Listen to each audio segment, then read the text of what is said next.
Hooday, Bengal fans. He is Mon. He is Eric. I am Jake. This is the Bengals Pulse, the heartbeat of our Cincinnati Bengals.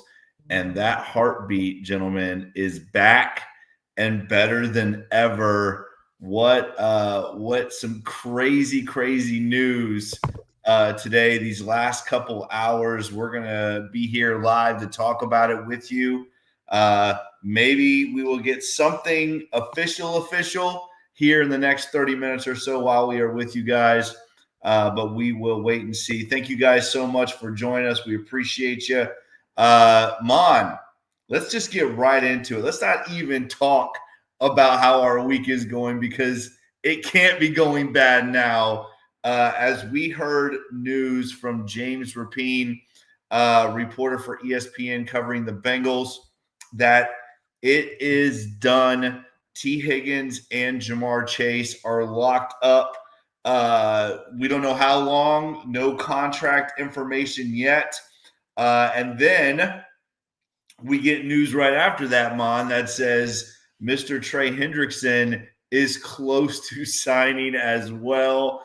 The Bengals in the 11th hour sounds like they are about to pull off the trifecta, something that no one expected. No one thought that they were going to be able to pull off or that they would even try. And the Bengals are about to break the internet very soon. Mom, what are your initial thoughts on the news that we have heard today? Very happy. I'm wearing the proper shirt for it. This has nothing to do with St. Patrick's Day. It's green for cash. There's a lot of cash going to get dropped here soon.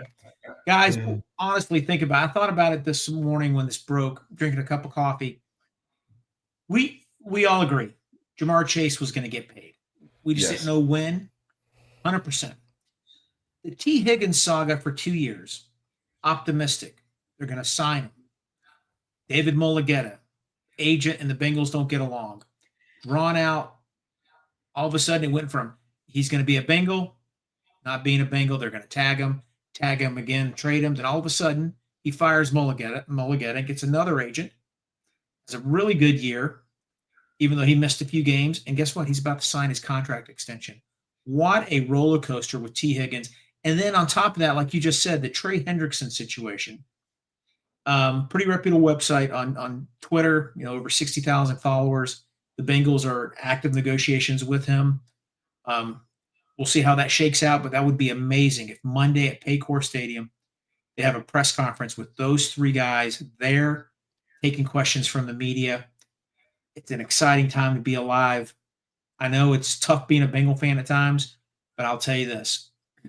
As much as we are critical of them, we're also got to praise them because if this front office can get all three of those guys signed, you got to salute them. You really got to, because this is not an easy thing. Agreed. Eric, thoughts? I mean, yeah, this is what we've wanted. On the outside, people don't see what we've seen and the difference that this team is without T. Higgins out there on the field. The value that he brings is just enormous. And it's not just the value, it's the fact that the trifecta, Joe Burrow, Jamar Chase, and T. Higgins together are just something special. And when you have something special, you got to make sure that you can keep it at least for 4 more years. This is the window. The window is now. Don't wait until Joe Burrow's been in the league for 10 years to go win a Super Bowl. Go all in right now. I got some questions for you guys based on this stuff, but I want to get to this right now. I just thought of this right now because it's a narrative that's out there, and we had a lot of people out there. I think Kinsey on Twitter posted it, so I reposted it. We knew as soon as this was announced and as soon as these deals were going to come out that the narratives were going to change from, oh, you can't sign T. Higgins and Jamar Chase to, well, now you got T. Higgins and Jamar Chase. How are you going to pay anybody else? We have a lot of facts, so I want to hear it from you guys. I want to put it out there. Let's tell Bengals Nation how we can squash this narrative. It's a big thing out there now. How can you pay $70 million to 2 wide receivers and pay anyone else? And how can you field the defense? Why don't you guys? I got some facts here, but let's go to Mon first. Mon, how appease? Maybe it's the rest of the NFL because I think a lot of Bengals fans know. But why don't you tell us how we still have money to spend, how we can still fix this defense? There's a lot of the pundits, a lot of the people that have already said that, but it's a bad way to or build your roster. They were saying that not to stick up for them months ago, years ago, when they were, the debate about T and all that. It's I don't agree with that take at all. It's funny they're selective, like everything in our world today. Everybody has selective outrage. Okay, they pick and choose what they want to be mad about or what they want to support. They don't care that the Eagles are doing it. They don't care that the Dolphins are doing it. There's multiple teams that have a lot of money allocated to one position group, but it's only a problem with the Bengals. And I'll tell you why it's a problem with the Bengals because they look at our defense. Our defense, this offensive line is terrible. Our offensive line was one of the highest paid units in football last year. Our defensive line was the second highest paid defensive line in football last year. So the Bengals do spend money on those positions. For these guys that are saying, well, why you can't spend money on wide receivers, you got to spend it on the offensive line. We did. We just have to be better at drafting and signing free agents that we give that big money to on the defensive line and on the offensive line. And I think they will. But right now, this is about our big three, and two of them are locked in, and hopefully the third one gets locked in. Concerning the defense, Eric, they still have money. They still have moves they can make. And let's face it, they're these young guys that haven't really had an opportunity to play a lot under the old leadership of our defense.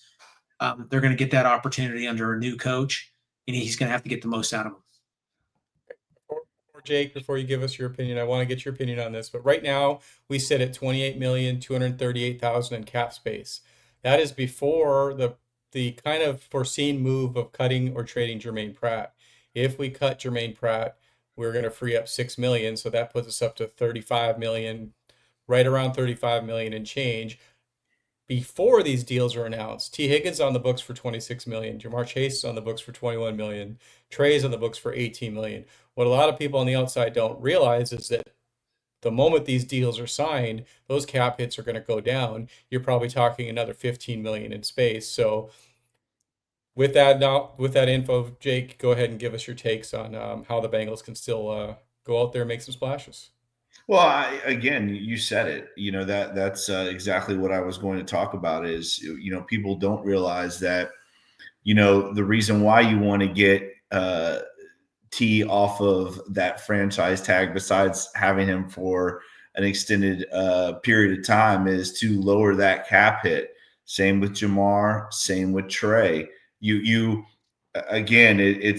It's the way that the Bengals will put together these extensions that it is going to open up another $12 to $15 million on the books, and there you have it. That's how you create space. Although I will say this, I am not really expecting a big splash defensively in free agency. I would like to see maybe Mike Hilton get re-signed. But if Trey is coming back, the Bengals are going to have to do a great job of drafting.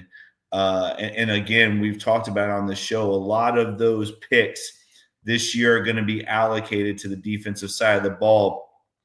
So again, if you're dumping this money into Burrow and T and Jamar and Trey, you're going to have to find some areas that are going to have to be on rookie contracts. And this is the year to rebuild that defensive line through the draft. It's one of the best, heaviest defensive edge rushing drafts that we've seen in the last decade.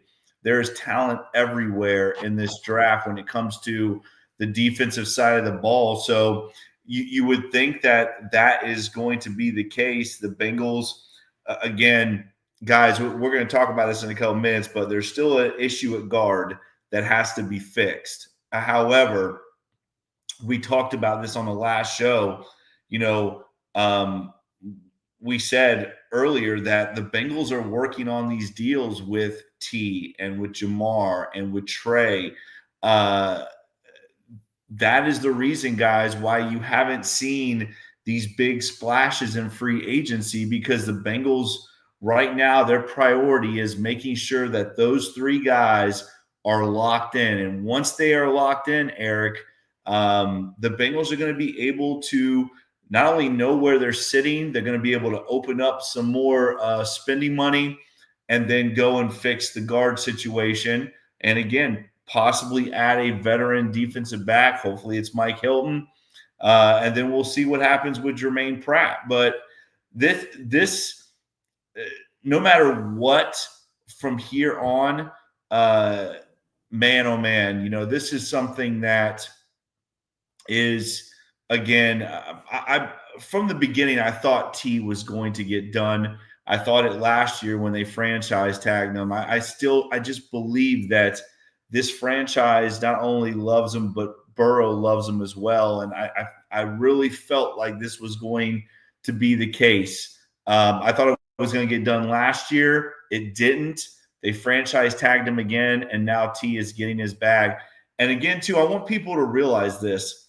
Yes, this should have been done last year, but if they get this done with, well, we know the two receivers are done, but if they get Trey too, just think that is extra years that we have now that we wouldn't have if it was done last year. So, sure. Man, oh man, this whole thing could just be the absolute perfect, beautiful storm that this Bengals front office could pull off. And I think I will say this, and we'll move on, but I really do believe that the whole cheap poverty thing it's got to be done. I mean, this has got to be out the window now. The Bengals are about to throw $100 million to three players, and they're worth it. All three of them are worth it. Well, yeah, that's the point I was going to add. This is definitely a narrative changer, and it's probably more of a narrative changer if it gets done this year versus last year. Nobody thought it would get done this year. Burrow puts the pressure on. They see the value of having all three of them out there at the same time. So for them to get it done now at a point where nobody thought T. Higgins was going to be able to come back, he was the number one free agent out there, and they go and pay him. And it'll be interesting to see the guarantees. If T got 2 or 3 years guaranteed, it shows that the Bengals are finally valuing, we've got 3 all-pro players. We're guaranteeing them multiple years because that's the kind of players they were. So the news says that there was minor details holding up the deals. Get you guys to speculate on what you think those minor details might be. Mon, I'll go to you first. Any thoughts on that? It could be numerous things. When I think minor, it could be just incentive, playtime incentives, things like that. X amount of catches, you get this bonus. X amount of this, you get another bonus. Joe Burrow has that in his contract. I'm sure it's things like that. The meat and potatoes are covered, length, signing bonus, all that. Listen, I salute the Bengals for getting this done because they did it the hard way. And I'm not trying to throw shade on them. They could have done it a little easier. You sign these guys last year, you save about $10 million. But it is what it is. It didn't happen. Joe Burrow came in. Jamar Chase had his triple crown, and instead of getting $37 million, he's going to get 40 plus. He deserves it. And a few years ago, we already talked about it. Higgins could have been a little cheaper, but hey, at least they tackled it. They didn't give up. They got him, and so they're going to be Bengals for a long time. Hopefully, Henderson comes in. But to answer your question, I think it's just going to be incentive based, little parameters there. The years, signing bonus, year average, that's all taken care of. Injury settlements, all that. It's probably just those little things, incentives. So to go to Jake to add on to this, I think Mon covered a lot of that stuff. To me, I'm wondering, is the minor detail that they want Trey, T, and Jamar all done at the same time? What do you think on that? Possibly that could be the case. I don't think that's the case. Again, we know that Jamar and T are both done. And for all we know, it could already be pen to paper, that we are. They don't have pens and Staples is closed. Is that what we're saying? I'm just saying that we don't know, but the pen and paper might already be done. I mean, these deals could already be done, and maybe they are waiting to break the internet with probably the biggest day of free agency in the NFL this year, if all three of those guys are announced together. But yeah, I mean, the minor details could, like Mon said, he covered it. I mean, it's probably just the little things, the guarantees and injury stuff and all that nonsense. I think that's probably what they were. But we know those two deals are done.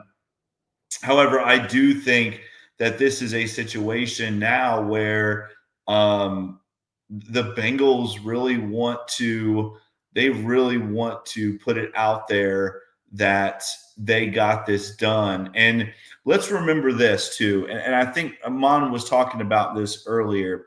If this was any other team, man, NFL would be going crazy and how great this team is doing, and that they were able to sign their best players. They wouldn't be talking about how much money is being allocated and all that stuff. But the Bengals, for some reason,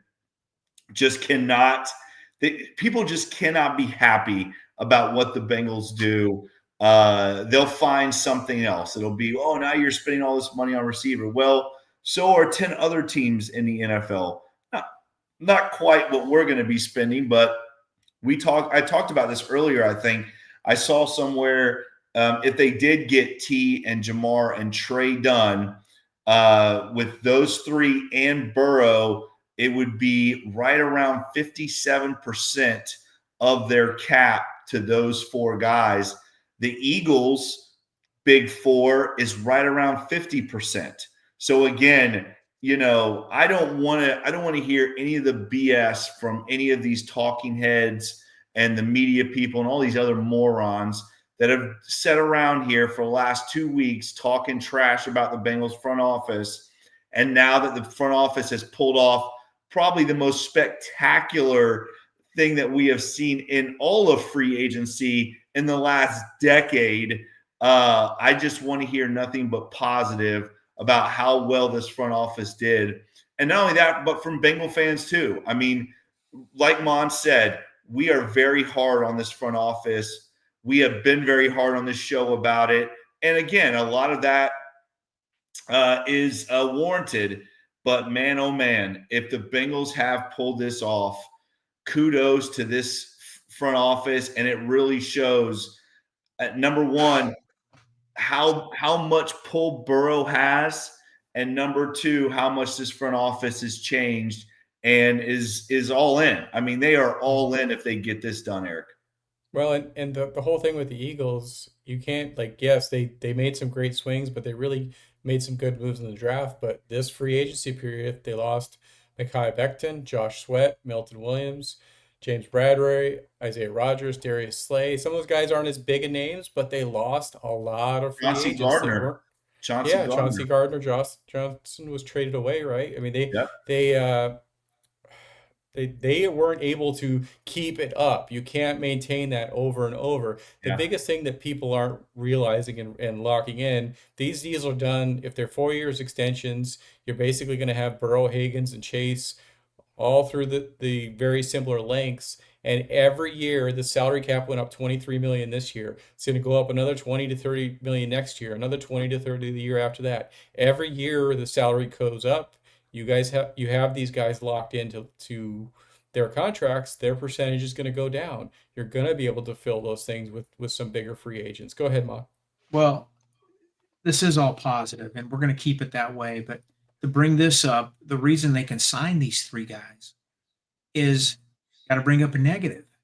We don't have a lot of players that are projecting to have mega contracts over the next 2 or 3 years. Dax Hill's had some injury issues. He didn't play a lot his first year. Miles Murphy. I mean, these are guys that, how the Bengals operate. They start budgeting and thinking like, hey, we got mega contracts coming with these first round picks. Well, we don't even know if they're going to get their 5th-year option yet. So that opens up this window where they can come in and start signing these guys, T. Higgins again, and all that, because there's not a lot of huge contracts from internal guys for the next 2 years. Yeah. That's sort of a good thing for the That's not a great really a good thing, That's a but great we It want them gives to you have the mega contracts because yeah. we want that means these guys are kicking butt. Yeah. But in this It situation, gives it's you the not. ability to pivot, and Right. you Let me you ask want to you have this, that Mon. stout defense. But go Mon, let ahead. me ask you this real quick. I want to go back to something that you and I both kind of hit on quickly and briefly. Uh, what would you rather have? Because it is a double-edged sword, right? If the Bengals got this done last year, let's say, uh, they would have saved some money, but they would have lost a year with all three of those guys. Uh, wouldn't you rather? Wouldn't you rather have? Again, now in saying this, I want to be very clear. The nerve wracking, what we have gone through, the stress that we've gone through about this over the last year has not been good for my health. But aren't you happy the way that it kind of worked itself out? And now the Bengals have an extra year with all three of those guys. Yes, they spent a little bit more money, probably 8 to 10 million. But man, oh man, I don't know. It's a double-edged sword, like I said. To have those guys an extra year, to me, is worth it. What are your thoughts on that, real quick, Mon? I'll answer it. Every NFL player at the completion of their third year, a team can start negotiating with them for an upcoming contract. That's the most cost effective way to do it. I disagree with you. I think they should have done it. I know I get that we do lose a year. Do we? I mean, we've lost a lot of flexibility in our cap. We did. It could have cost us a potential guard, maybe a run at Mekhi Becton. We could have had $7-8 million more. I'm just speculating. I don't even know if the Bengals are really big in on Becton or if he was towards the Bengals. But I mean, money is money, and the way the Bengals operate, that could have been 2, maybe 3 depth pieces. I think it's always better to sign your players earlier. Everybody's been saying it, the national pundits. It's just the most cost-effective way to do it. Sort of like we mentioned earlier, what's happened recently, unfortunately, some of these draft picks that can still be really good players, it has given the Bengals flexibility in another direction to where they could revisit. Because guys, you have to admit, with Mulligetta as his agent, he wasn't going to sign. Okay, the pivot point happened is when he got rid of Mulligetta. That's that's what changed it. So, go ahead, Eric. And Bruce, I was going to say, just real quick, Eric, Bruce B does bring up a good point too, that maybe signing that Jamar Chase situation, there we go. Maybe it does affect that locker room, or doesn't affect it if you get him signed. So that's another. Jake, you mentioned that. You mentioned the locker room was not right, and it's true. Well, and the big reason was, from what we understand, is Jamar thought he had a deal agreed to on Friday night, and he went in to sign it on Saturday, and they changed some things around, and that really messed up how it was perceived in the locker room, and that messed up week one. It is what it is.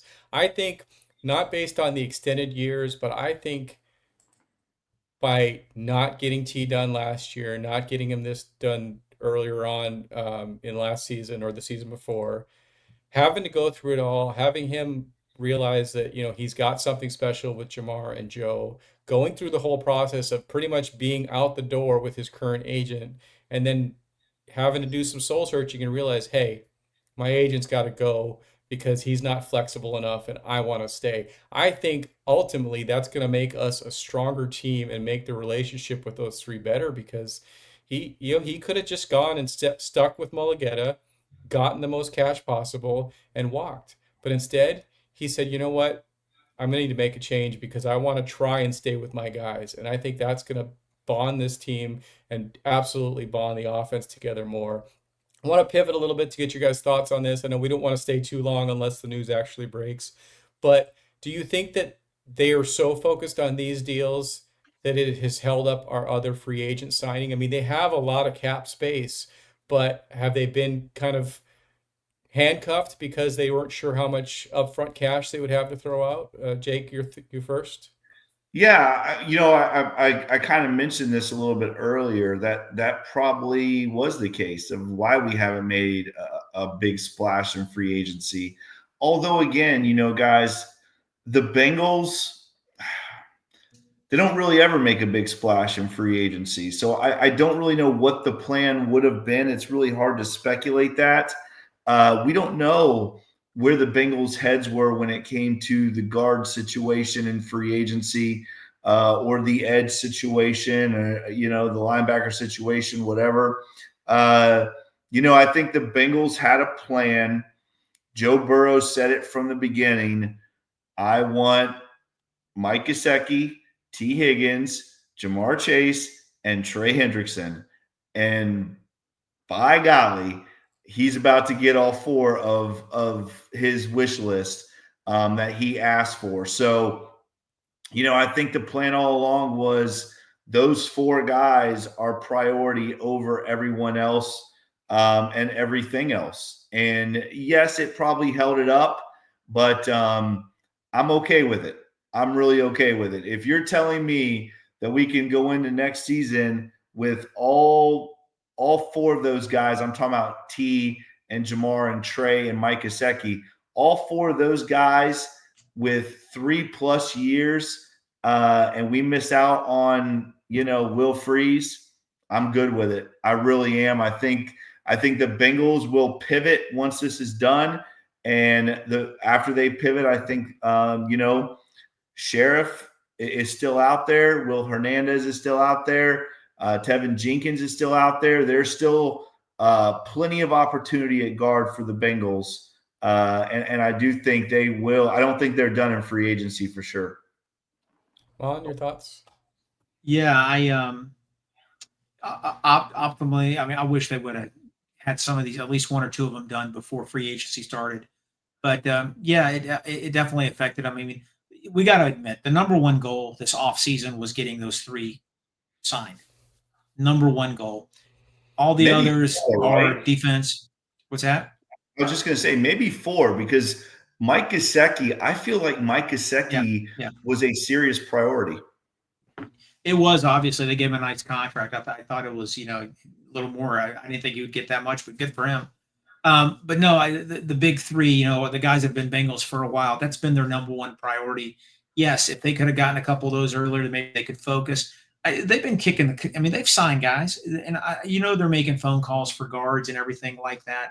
I just, I mean, I said it the other day, and it sounded derogatory. It is what it is. I think they need to be able to walk and chew gum. I mean, they should be able to tackle all these. Of course, the priority is going to go to the big three. It's about to happen, but we do have some other holes now. To cover what Jake was saying, the Bengals normally don't spend big. Yeah, every year they sign a couple players here and there. There's only been 2 times probably in the last 25 years where they actually went out and had a big free agent class.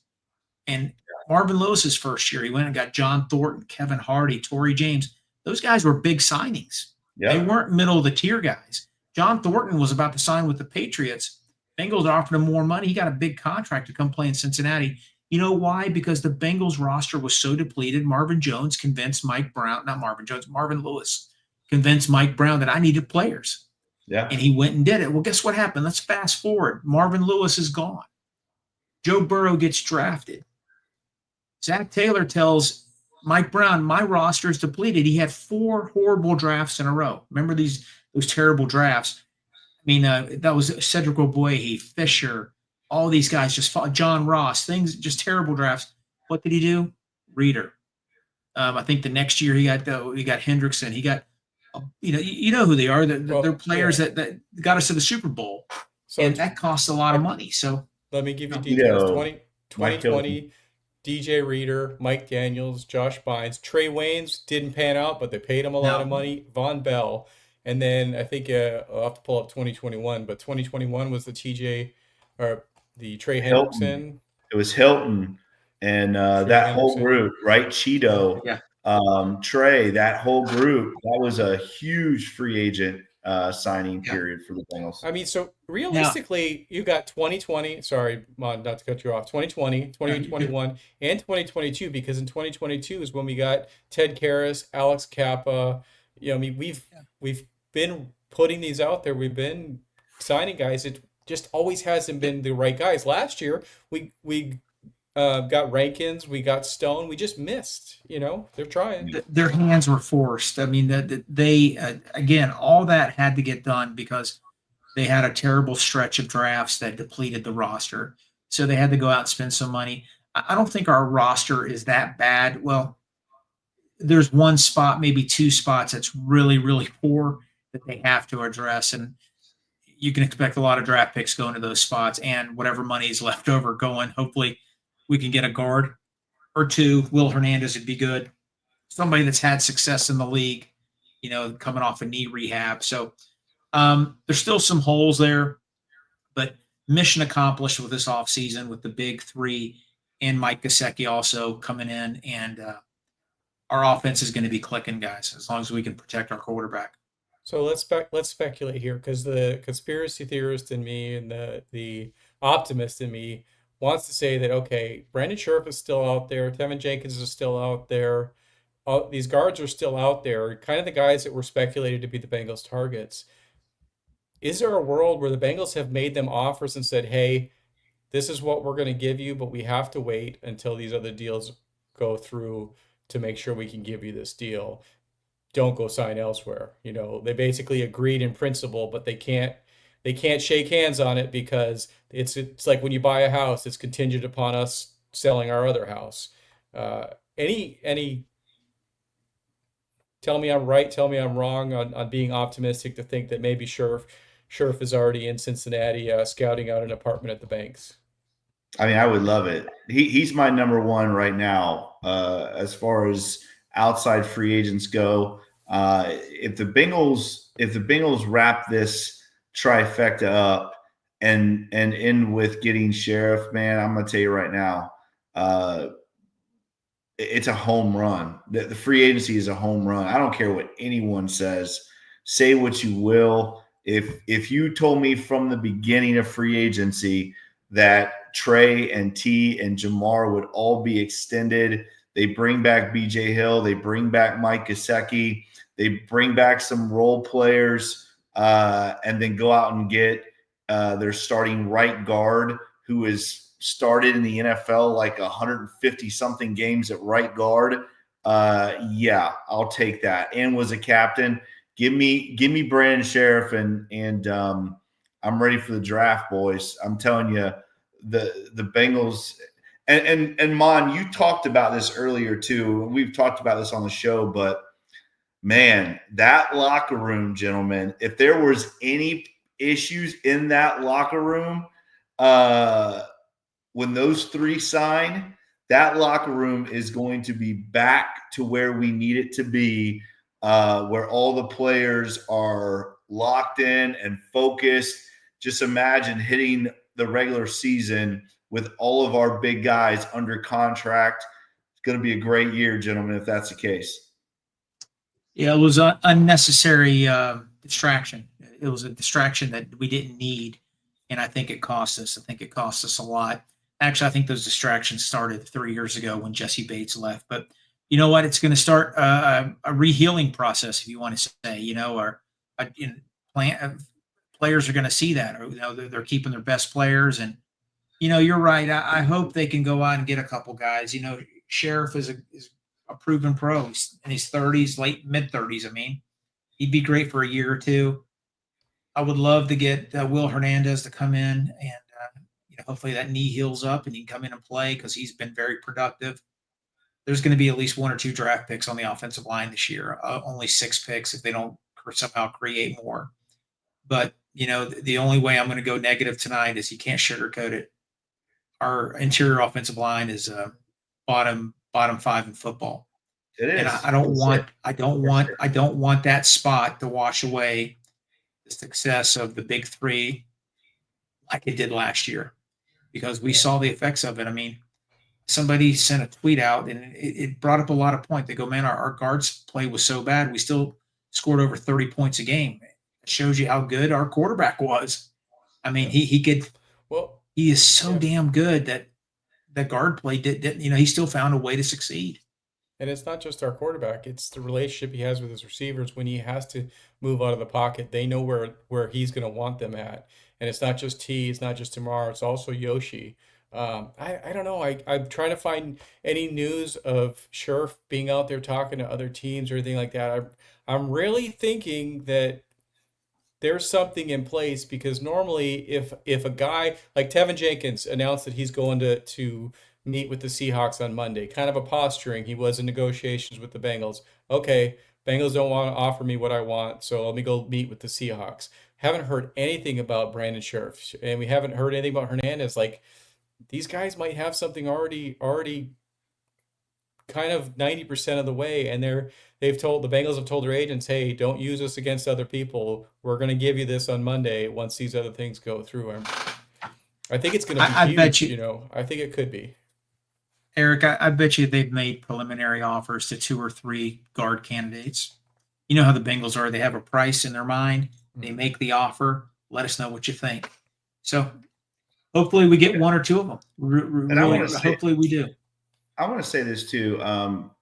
Ken is talking about, my comment about a free agency being a home run. It is a home run, Ken. It's not the same team. It isn't. The Bengals, no Kappa, no Hubbard, no rankings. You're talking about guys at big positions, no Von Bell, guys at big positions that are no longer going to be there. And now the guys that were playing on bad contracts are actually happy with what they're getting paid. That's a huge, huge difference. A huge difference. And the Bengals have upgraded at running back too, bringing in Samaje Perine. So yeah, this team is not the same. Ken, especially if the Bengals go out and get a guard or 2 guards and then attack free agency on the defensive side of the ball. This is not the same team, Ken. It will be a home run if the Bengals sign all 3 of those guys, 100%. But and to add onto that, we've talked about this before. Football is a momentum game. Football is a passion game. Football it's a team game, and one of the hardest thing is when your team loses momentum or when your team isn't fully present. You got a guy on his last year of his deal and his buddies on his last year of his deal, and he's not sure if they're going to be there next year, if they're not bought in, if they're worrying about injuries because they're not financially secure.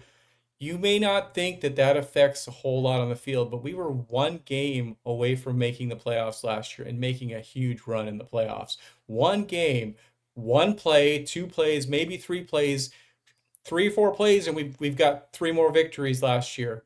That's a huge thing for football. So when you can take your top free agents, your own guys that you drafted and you developed, and you can pay them what they're worth, 1, now they're bought in, but all their buddies in the locker room are going to be like, hey, I show out. The Bengals are going to recognize that. All I got to do is play team ball. I got to show out. It's huge. Jake, it's huge when you guys, they buy into what the team and what the coach is saying. That changes games. If you went into the locker room in your championship game at halftime and the momentum was starting to swing a little bit, if you went in there and you showed any little bit of weakness and let your team feel that you were worried, you weren't going to win that game. And that's the same thing here. Having these guys focused, excited, passionate, it's going to change that locker room. It's going to be the difference in 1 or 2 games this year. And it's going to be the difference in signing some other free agents. We might have a free agent that's on the fence, and they might be saying, well, look what they just did with their guys. I'm going to go play with them because they're recognizing it. This is not the same old Bengals, so let me do that. And the only other thing, looking at T. Higgins, if it turns out that T. Higgins took a little bit less, other guys might say, man, T. Higgins was willing to do it. I want to stay together. I want to win a championship with these Bengals. I'll take a little bit less guaranteed, because my mentor did it. I think it's not the same team. It might be the same players. It's absolutely not the same team. No, it's been an interesting 7 months as a Bengal fan. Some of the craziest games that I've ever seen in Bengal history. drawn out negotiations with your stars. It's going to be a fun 2025. I don't think my heart can take 38, 35 games anymore. think I think the Bengals. I want to win 6 or 7 games where I know it's in the third quarter, in the middle of the third quarter, we won the game. That's the kind of games I want. I Those think are with the best. a better defense, a little better offensive line play, we won't have to play these 41, 38 games. And that's what I want fixed. And I'm hoping that this draft and whatever is left in free agency, I hope I hope they sign some players that can keep us out of those kind of shootout games, because we know what we got with our stars. It's just the stars need a better supporting cast in key spots, and I hope we get it. Agreed. And yes, Brandon, we still have Geno Stone on the roster. You're 100% right, Mon. I mean, and again, too, we didn't even talk about the defensive staff is completely brand new, which makes a huge impact. Coaching makes the biggest impact of all. You can change players in and out, but coaching is the difference. And if this defensive coaching staff is everything that they think it is, this is not going to be the same team. Plus, Logan Wilson is healthy. Both of our starting DBs are healthy going into the season, and no distractions, because, guys, we cannot start 1-3, can we, Mon? I mean, it's got to be a fast start this year. No, that's another thing. That's where the coaching comes in. Like you said, they have to change this. It starts in OTAs. It starts with these, coming up in May. Or actually March next month. They're going to start doing little, meetings at the stadium and all that. So that's where it starts, because they have to change it up, because it hasn't worked the last 3 years. Every game matters. Every game. Yeah, and to Mon's point, Bengals Nation deserves a blowout victory week 1 in Paycor. All of us wearing T. Higgins jerseys. We deserve to go out there and put up 40 on, insert whatever team there. We do have a super chat just came in from Fuzzy here. Best nickname for Jamar and T, Uno Cinco. 100%. I love it. Yeah. I love it. Thank you. Thank you, Fuzzy, for the super chat. Good I one. love That's it. a good That one. is the best nickname. Guys, seriously, can you imagine? Can you imagine if those two have their presser together? I mean, it will seriously break the internet. If those two guys have their presser together, it will be incredible. If all broke Adam three, Schefter. Yeah. what'd you say? It'll break It Adam broke Schefter. Adam Schefter. Oh yeah, he's gonna hate it. He's gonna have nothing negative to report about the Bengals anymore. They might as well have Joe in there doing the interview. I mean, just make it so. You know what? Honestly, the main person behind this is Joe Burrow. Absolutely. Joe Burrow spoke, and 100%.